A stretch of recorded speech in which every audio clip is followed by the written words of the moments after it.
1.3 Little girls wiser than old people. मोठ्या माणसांपेक्षा लहान मुलीच अधिक समंजस. It was an early Easter. In the yards lay snow and rills ran down the village. Rills चा अर्थ आहे small streams of water, म्हणजे पाण्याचे छोटे छोटे ओढे.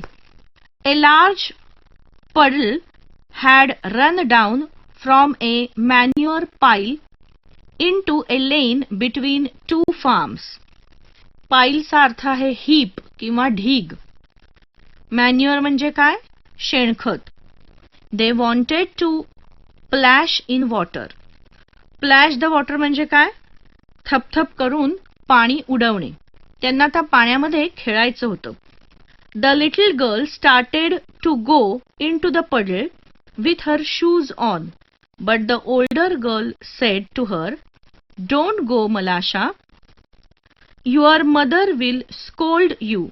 I will take off my shoes and you do the same."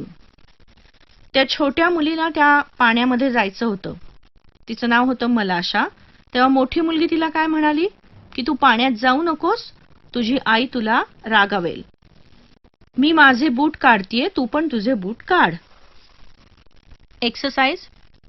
Spot the names of body parts from the story. म्हणजे काय, तर गोष्टीमध्ये जे शरीराचे अवयवांची नावं आली आहेत ती शोधा आणि त्याच्यात अजून भर घाला. Body parts: head, ankles, foot, nose, eyes, nape, feet. And more body parts: waist, shoulders, wrists, ears. Types of nouns. Noun is a word that is used to name a person, an animal, a place, a thing, an idea, etc. There are two types of nouns: common nouns, proper nouns.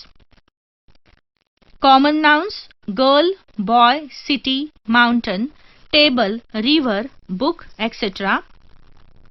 Proper nouns: the names given to particular persons, animals, they are known as proper nouns. For example, Akulka, Malasha, Sangeeta, Anand, London, Mumbai,